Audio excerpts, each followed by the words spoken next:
All right, welcome back to Horn Takes, your Texas football and baseball talk destination. I am Sean Redfern. It is Thursday. It is a Friday Eve. It is a Longhorn Friday Eve. Folks, bear with me today. I have come down with scratchy throat, cold type thing going on. I don't know if it's allergies. I don't know if I just picked something up amongst the hundreds of billions of people at the State Fair and the Cotton Bowl. But my throat is really, really, really scratchy. So if I'm clearing my throat, I apologize. I'm a little stopped up, so I sound kind of nasally. So I apologize for that. I mean, I'm nasally anyway. I'm from Texas, but it is what it is. We'll do Trey's Otra games week 8 today, and then we'll do great expectations segment for the Georgia game coming up on Saturday. That's just where we talk about what we expect out of the team, out of the atmosphere, things of that nature. Check us out on Twitter, TikTok, and YouTube at Horn Takes. Just like to listen to podcasts, you can find us at Apple Podcast, iHeart, Spotify Podcasts. If you have access to none of those things, you can find us at horntakespodcast.buzzsprout.com. You can subscribe there, find all the episodes there. Really appreciate the support. Trace Otra games, week 8. Pretty good slate this week. I think there's some interesting games. There's some games that are kind of going to help start mold that long-term SEC picture this weekend. Outside of that Texas and Georgia game, because I think that Texas and Georgia game, same type of deal. We got number 7 Bama at number 11 Tennessee up on Rocky Top. That one's going to be at 2:30 p.m. Central Time on ABC and ESPN Plus. Bama a 3-point favorite headed in. Both teams 5-1, both 2-1 in SEC play. So to me, this is kind of like an early season SEC elimination game of sorts. I think the winner very much stays alive, very much has control of their own destiny. I think the loser is not completely out of it, but they're definitely going to need some help. You go to 2-2 in the SEC this year, and I just think you're kind of in a rough spot. It's an uphill climb for sure. Anything's possible.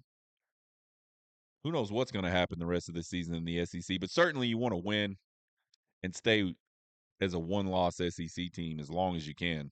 That's your best shot. Interesting game this week because Bama has really struggled defensively over the last few weeks. 519 yards and 34 points to Georgia. 428 yards and 40 points to Vandy.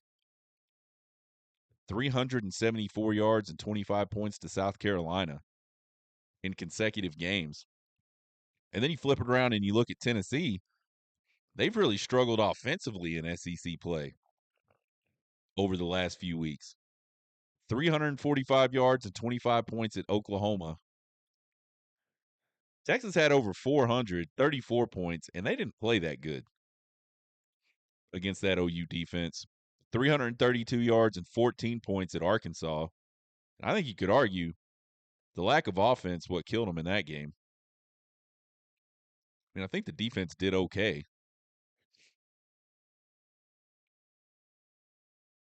312 yards and 23 points to a Florida team that's just not good. So it'll be kind of interesting to see who breaks free of that pattern. Does the Bama defense show back up like they did in Wisconsin?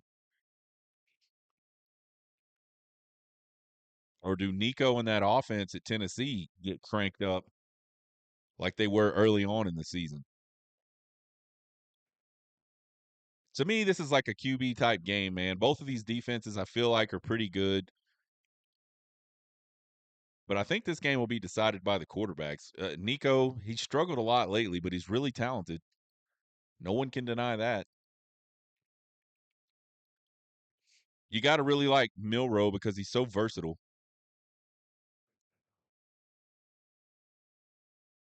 I think if you're Tennessee, you're shot to win in this game. I think you got to contain me Milrow and keep that score down. I think if it turns into a shootout, you got to favor Alabama just simply because they haven't had any problem scoring points. You've been struggling scoring points. And they got Jalen Milrow. He's more experienced. He's been there. He's done that. I think that pays off for Bama in this game on the road. I think Bama wins this one 30-24 and sort of like we wouldn't call that a shootout like we would call it a Big 12 shootout. Like, this is definitely not a Big 12, old school Big 12 shootout. But I think 30-24, depending on how it plays out, pretty good SEC shootout type game. Number 24, Michigan at number 22, Illinois. This is a 2:30 p.m. kick on CBS. Michigan -3, and I don't understand that. I didn't understand it, however, when they were the underdogs going to Washington.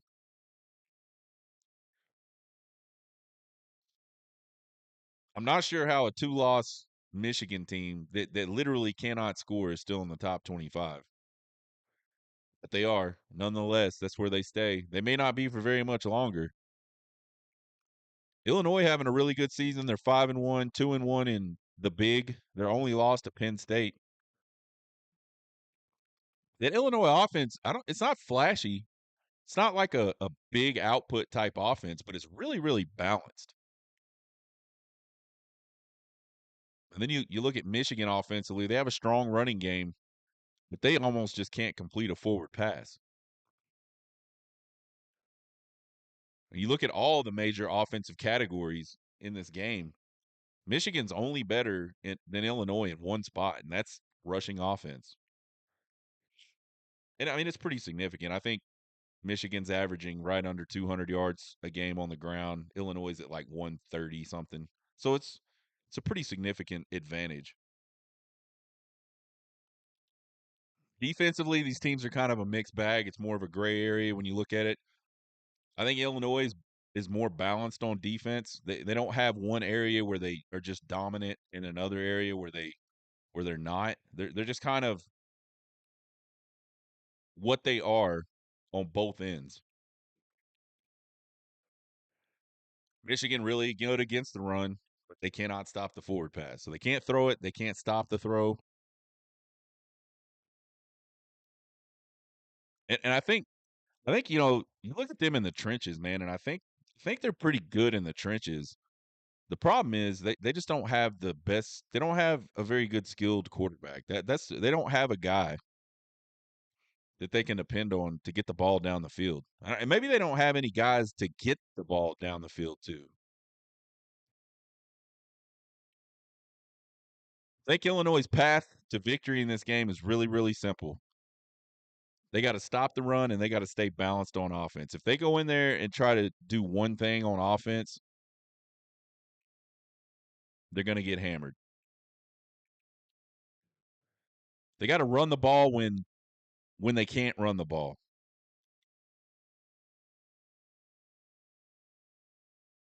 And if you stop Michigan's running game,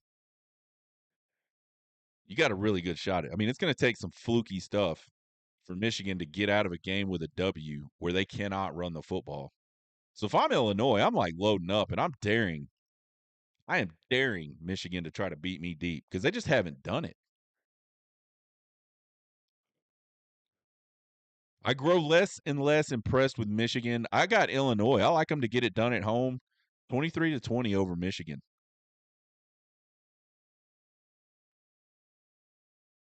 Final game of Trace Otra games. We got number 8 LSU at Arkansas. I'm not sure early on this season, or even before the season. I don't know if a lot of people look at this game and think this is going to be a fun game, but absolutely at this point in the season, it's going to be awesome. It's a 6 p.m.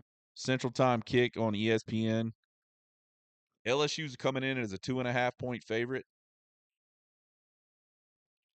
And LSU is kind of quietly playing themselves back into the playoff picture. after dropping that opener to USC. They're 5-1 on the season. They're 2-0 in the SEC. So they're one of 3 SEC teams that have not been beaten SEC play yet. And then you turn around and look at Arkansas. They're 4-2 and 2-1 in the SEC. So they're having a much better season than I think a lot of people anticipated.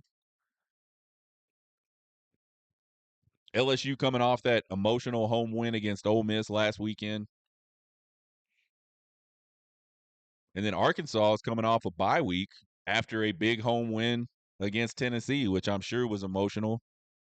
Sure was, well, we know it was. Chris Phillips was at both of these damn games. I got to say this for Chris Phillips at SEC Unfiltered. He so far has picked the games to be at in terms of just competitiveness within those games. He was at Georgia, Alabama. He was at Arkansas, Tennessee. He was at LSU, Ole Miss. Does his presence at that Alabama and Tennessee game just automatically turn that into some sort of pandemonium? Is chaos going to ensue simply because Chris Phillips is in the stadium at Rocky Top for that Bama game and that Tennessee game? I don't believe in jinxes and shit like that, but I think there's got to be something to it. Chris Phillips, he might be a witch or something, a warlock, a wizard. That's what he is. He's a wizard. We'll see. I got it close.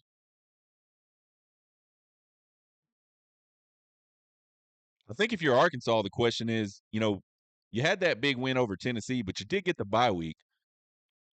I'm sure they were a little banged up. I don't know a football team that's not banged up in some aspect 6 games into the season. Did they get a chance to get healed up? And then have they truly been able to refocus and sort of put that Tennessee win behind them and look forward to this LSU game? Arkansas is a more balanced team offensively. They run the ball pretty well. They pass the ball not as well, but it's still decent. LSU, way pass heavy. I think Arkansas is the better defense on paper in almost every major category. I think this one's going to boil down to who can control the line of scrimmage. That's generally what happens in any football game, really, to be perfectly honest. But especially in the SEC, the team that can control that line of scrimmage the most is the team that usually wins the games. I think both these teams get after the quarterback pretty well. LSU's really good. Arkansas is pretty good. On the flip side, LSU protects their QB a lot better than Arkansas, and it's a pretty wide margin. Like, Nuss hasn't been sacked that many times this season. I think maybe like 4 times. I like Arkansas's advantage on the ground offensively. I think that's an area where they can really assert themselves and sort of take control of this game if they do. This is a really tough one for me to pick, man. I'm trying not to buy too much into that win over Tennessee for Arkansas, but I just can't turn my eyes away from the fact that this is a night game in Vietnam. That Arkansas team has to be confident, and if they can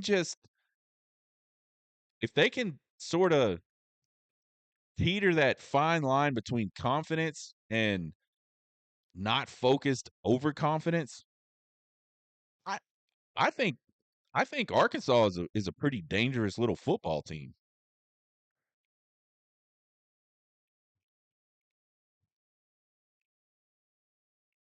And coming into this game, do you think LSU is going to have any problems getting refocused? I mean, that was an emotional game against Ole Miss.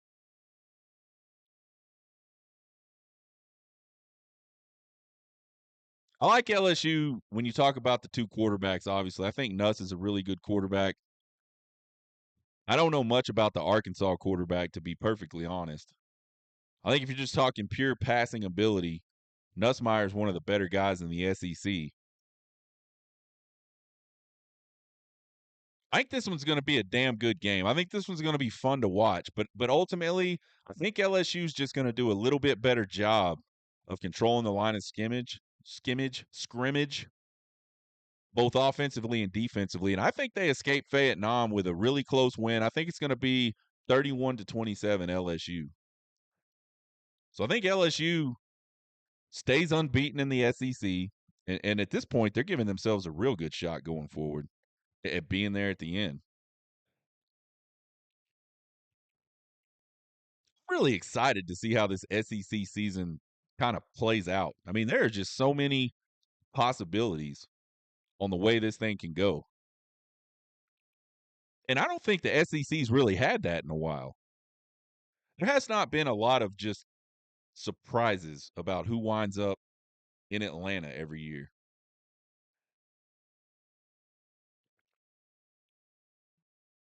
And this year, it's like pretty damn wide open. There's some teams we talked about at the beginning of the season that are looking like they're on their way out. Like they're almost it's getting close to the point where they're not going to be in that conversation anymore. And then you got some teams that nobody was talking about that are still right up there and have really good opportunities to be there at the end in that conversation. I mean, you look at Texas A&M, nobody thought they had a shot to play in the SEC championship this year. But they're sitting 3-0 in the SEC play. And they've got they've got a pretty favorable rest of the season. Outside of that Texas game, I mean, there's not anything, at least on the schedule, that pops out to you and says, there's LSU.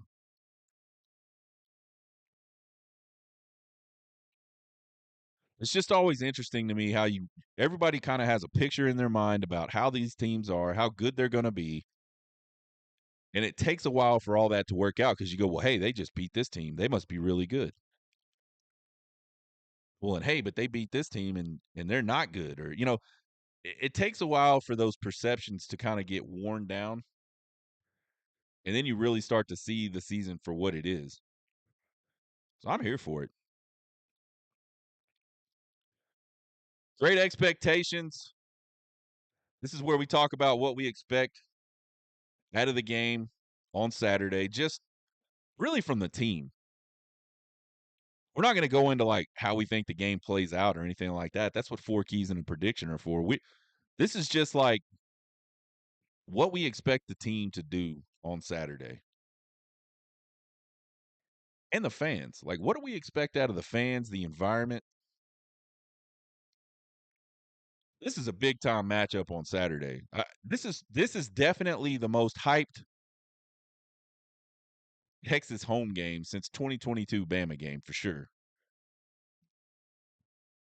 But I think this game's a little different. Even Texas is ranked number 1 in the country today, and they're a 3.5 point favorite today.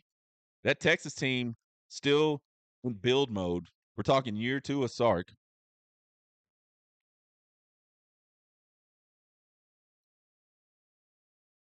They weren't nearly the roster they are today, and they were the hunter. Alabama was the hunted. This Saturday, Texas is the hunted, and Georgia's the hunter. So again, just more testament to how well Sark and how quickly Sark has built this roster and turned this Texas program completely around from where it was 4 years ago, 5 years ago. Texas has played in a lot of big games in the last couple of years. We talked about it yesterday. If they beat Georgia on Saturday, they will have beaten the programs that are responsible for the last 4 national champions. So they played on some big games. They went on the road last year and went to Alabama, won that game. They went on the road to Ann Arbor earlier this year, won that game. Texas has answered the bell in these types of games lately. So I think the big question is, can they go do it again? Texas is back, everybody says, right? How back? I think you went on Saturday and you were all the way back. I think you lose on Saturday. I think for all intents and purposes, it doesn't really change much about this season. But I think that doubt will start creeping in a little bit for Texas fans if they don't win this game. Texas fans are confident, real confident. Like rational Texas fans are confident about this game. I expect the atmosphere around Darrell K. Royal pregame and inside during the game to just be absolutely electric. Just absolutely electric. I know Texas has sort of not been traditionally a place where it's tough to play. Texas fans, we're the sips. We sit on our hands. And I think that's a fair criticism because I you know, the stereotype is that. Here's the deal though. Texas isn't all the way where they should be in terms of that. But in recent years, Texas fans starting to change the narrative about coming to Darrell K. Royal and what you should expect out of the fan base coming to Darrell K. Royal. I think it's a completely different atmosphere today than it was back in the mid to late 2000s when Texas was one of the best programs in the country. So those fans had a lot to cheer about. They didn't always do it.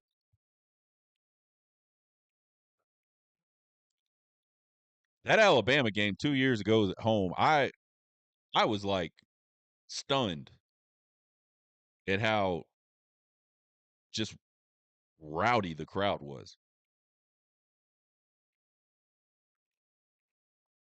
And I don't expect it to be any different this Saturday. Perhaps more rowdy. Night game, not 11 a.m. kick.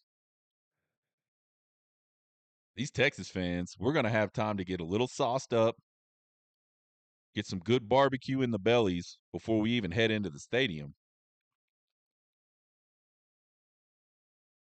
It is going to be wild. It's the first big time night game that Texas has had since at least 2019 when LSU came to town. And I honestly think you got to go back to 2006 against Ohio State before you find a more hyped up Texas night game. I think the results of that 2019 game really exciting. I don't think a lot of people really expected that. But the build up to it wasn't nearly as big as that Ohio State game was in 2006.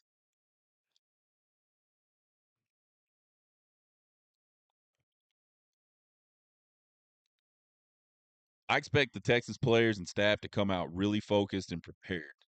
You look at there's not a lot of weaknesses with this Steve Sarkisian program. And what I'm about to say certainly isn't just a Steve Sarkisian program, Texas program problem.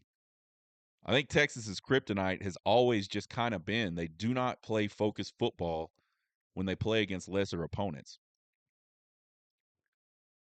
They have a tendency to play down. We saw it a lot through the Herman era. We saw it a lot through the Charlie Strong era.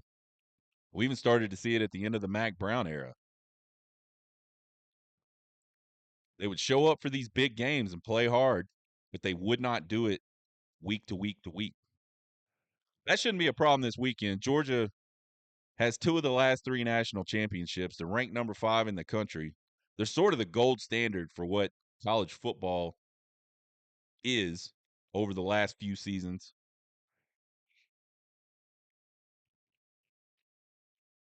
Texas has kind of played some sluggish games the last couple games. They've had some slow starts offensively. Even though they won both of those games pretty big, they weren't anywhere close to being flawless. And you're never going to be flawless, but I don't think they were close to, you know, being where you need to be to beat a team like Georgia. I think you're going to have to play 4 full quarters of team football to come out with a win on Saturday. And I expect them to be focused, and I think they'll be ready. I don't know that means they get the win. But I don't think we're going to see – we're not going to see things you see typically out of someone that's just not prepared and focused. And then finally, I expect to see Quinn Ewers play a lot better than he did Saturday. Turning the ball over, having a slow start is not going to be a good recipe for success against this Georgia team or really any top 5 ranked team. I think Quinn probably more disappointed in himself after that Red River shootout than any Texas fan could be in him. He knows he didn't play well. I think he fixes that this week. And I think the team will feed off that. I think we're going to see a good effort out of Texas this weekend. Folks, we will be back on Longhorn Friday to get you ready for the game. We'll have Eric Henry of Horns 247 join us to talk Texas and Georgia. We'll have our 4 keys and a prediction for the game. You can find us on Twitter, TikTok, and YouTube at Horn Takes. Give us a subscribe, give us a follow. Won't cost you guys a thing, but we sure appreciate the support. Email me at horntakespodcast@gmail.com with all your questions, comments, concerns, and criticisms. I love them all. We're getting closer, baby. Y'all get ready. Let's get hooked. Get hooked.